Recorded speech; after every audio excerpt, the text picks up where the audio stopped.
What do you pray for? And do you even pray? I think these questions are very important because it shows and highlights what is deep down in the core of our heart, for one, but it also underscores something important, which is, and confronts us with something, a question. Do we even pray? How do we pray? And what do you do after you sin? All of these questions are going to be really important, and we're going to find the answer to them in this episode of Biblical Unlocks. This show is designed to help you build your habit of reading the Bible, understanding the Bible, and applying it in your daily life, as studies routinely show that those who read their Bible regularly have significantly lower symptoms of depression, anxiety, and anger, while significantly higher feelings of happiness, gratefulness, compassion, and a sense of purpose in their life. So, if you enjoy episodes like this, please consider following, rating the show. It's free, helps me out a lot, and you can always change your mind later. And in this episode of Biblical Unlocks, we're going to go through Exodus chapter 34.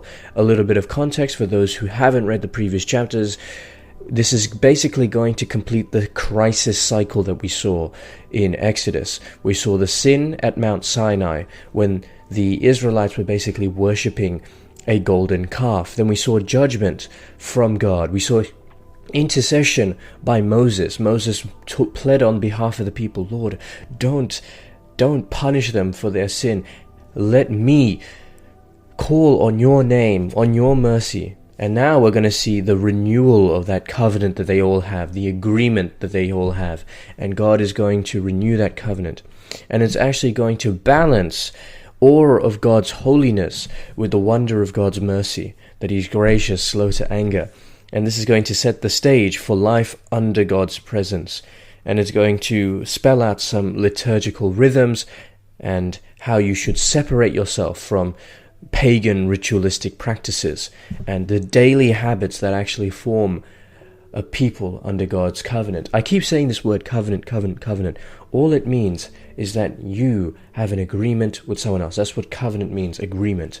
And the agreement that God has with His people is going to shape what we see in the following chapters.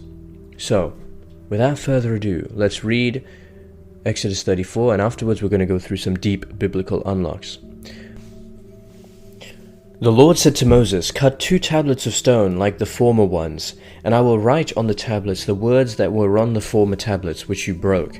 Be ready in the morning, and come up in the morning to Mount Sinai, and present yourself there to me on the top of the mountain. No one shall come up with you, and do not let anyone be seen throughout all the mountain, and do not let the flocks or herds graze in front of that mountain." So Moses cut 2 tablets of stone like the former ones, and he rose early in the morning, and went up to Mount Sinai as the Lord had commanded him, and took in his hand the 2 tablets of stone. The Lord descended in the cloud and stood with him there, and proclaimed the name, the Lord. The Lord passed before him and proclaimed, the Lord, a God merciful and gracious, slow to anger, and abounding in steadfast love and faithfulness, keeping steadfast love for the 1,000th generation, forgiving iniquity and transgression and sin, yet by no means clearing the guilty, but visiting the iniquity of the parents upon the children and the children's children, to the 3rd and 4th generation. And Moses quickly bowed to the ground and worshipped. He said, "If now I have found favor in your sight, my Lord, I pray, let my Lord go with us. Although this is a stiff-necked people, pardon our iniquity and our sin, and take us for your inheritance."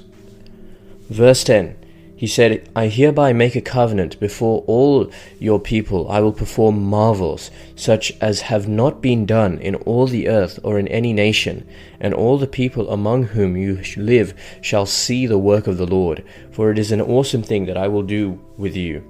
Verse 11, "Observe what I commanded you today. See, I will drive out before you the Amorites, the Canaanites, the Hittites, the Perizzites, the Hivites, and the Jebusites. Take care not to make a covenant with the inhabitants of the land to which you are going, or it will become a snare among you.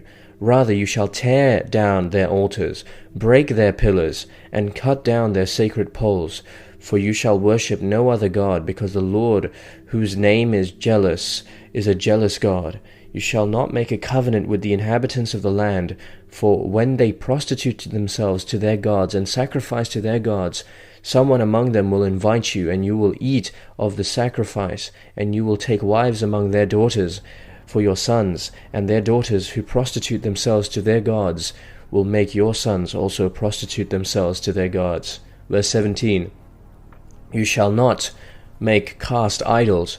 Verse 18, you shall keep the festival of unleavened bread. 7 days you shall eat unleavened bread, as I commanded you, at the time appointed in the month of Abib. For in the month of Abib you came out of Egypt. Verse 19, all that first opens the womb is mine. All your male livestock, the firstborn of cow and sheep, the firstborn of a donkey you shall redeem with a lamb. Or if you will not redeem it, you shall break its neck. All the firstborn of your sons you shall redeem. No one shall appear before me empty-handed. 6 days you shall work, but on the 7th you shall rest. Even in plowing time and in harvest time you shall rest. You shall observe the festival of weeks, the first fruits of your wheat's harvest, and the festival of ingathering at the turn of the year. 3 times in the year all your males shall appear before the Lord God, the God of Israel. For I will cast out nations before you, and enlarge your borders. No one shall covet your land when you go up to appear before the Lord your God 3 times in the year. Verse 25, you shall not offer the blood of my sacrifice with leaven, and the sacrifice of the festival of the Passover shall not be left until the morning. The best of the first fruits of your ground you shall bring to the house of the Lord your God. You shall not boil a kid in its mother's milk. The Lord said to Moses, write these words, for in accordance with these words I have made a covenant with you and with Israel. He was there with the Lord 40 days and 40 nights. He neither ate bread nor drank water. And he wrote on the tablets the words of the covenant, the 10 commandments. The shining face of Moses. Verse 29. Moses came down from Mount Sinai, and as he came down from the mountain with the 2 tablets of the covenant in his hands, Moses did not know that the skin of his face shone, because he had been talking with God. When Aaron and all the Israelites saw Moses, the skin of his face was shining, and they were afraid to come near him. But Moses called to them, and Aaron and all the leaders of the congregation returned to him, and Moses spoke with them. Afterwards all the Israelites came near, and he gave them in commandment all that the Lord had spoken with him on Mount Sinai. When Moses had finished speaking with them, he put a veil on his face. But whenever Moses went in before the Lord to speak with him, he would take the veil off until he came out. And when he came out and told the Israelites what he had been commanded, the Israelites would see the face of Moses, that the skin of his face was shining, and Moses would put the veil on his face again until he went to speak with him.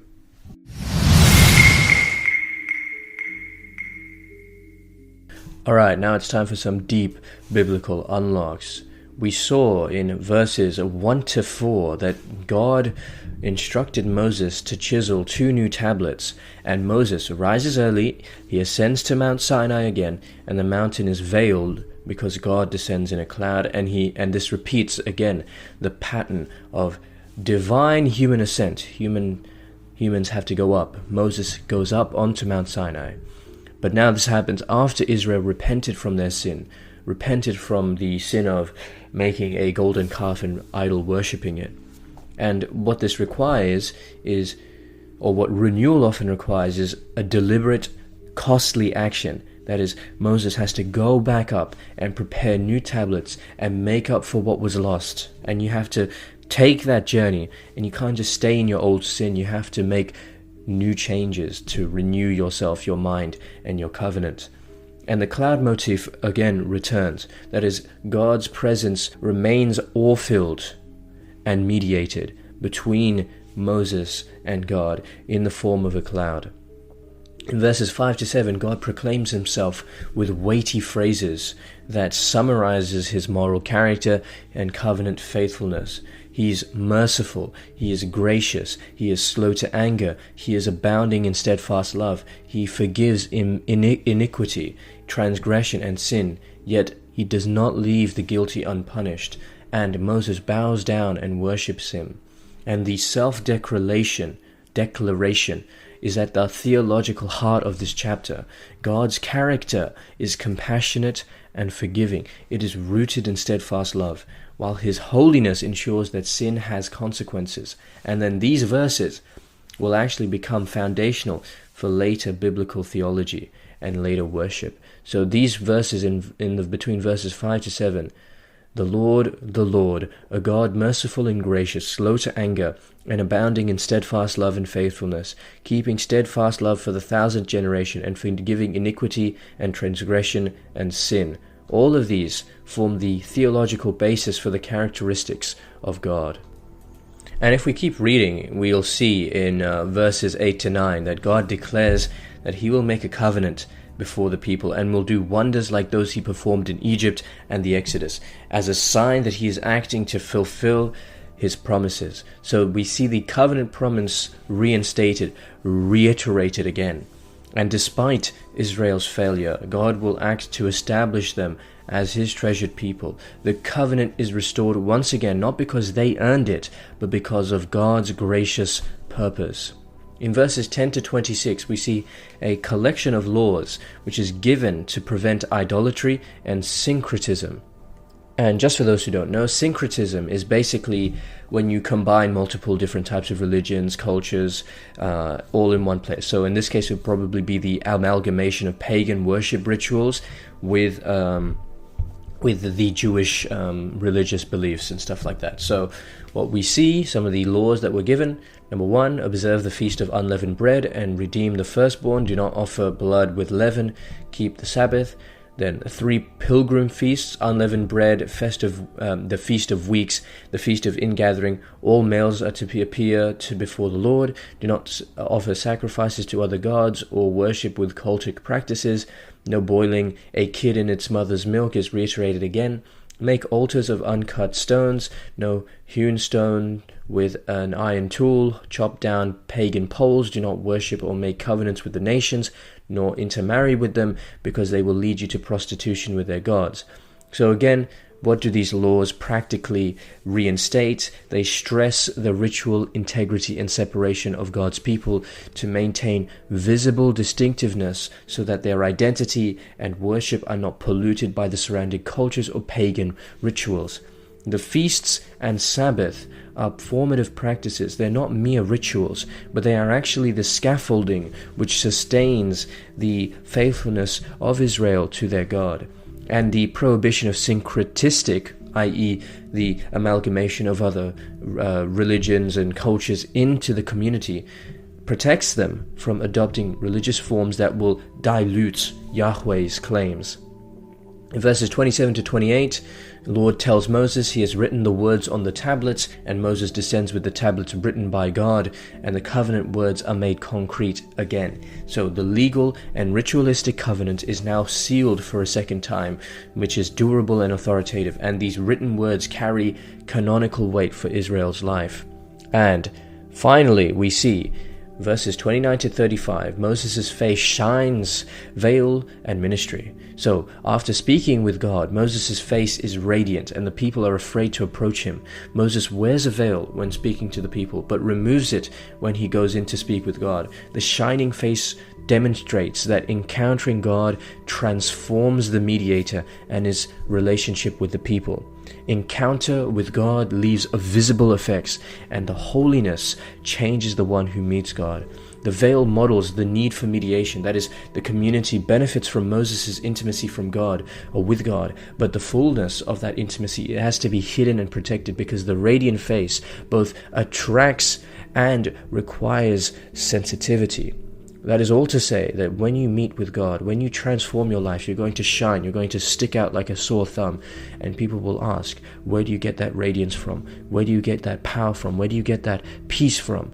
And that is precisely when you can explain the wonders of the Lord. So that's it for this episode of Biblical Unlocks. This show is designed to help you keep up your habit of reading the Bible, understanding the Bible, and applying it in your daily life. I upload daily, so if you don't want to miss tomorrow's episode, feel free to rate the show and follow. Otherwise, just have a blessed day. And always remember, if you're not in your word, you're in your feelings. Godspeed.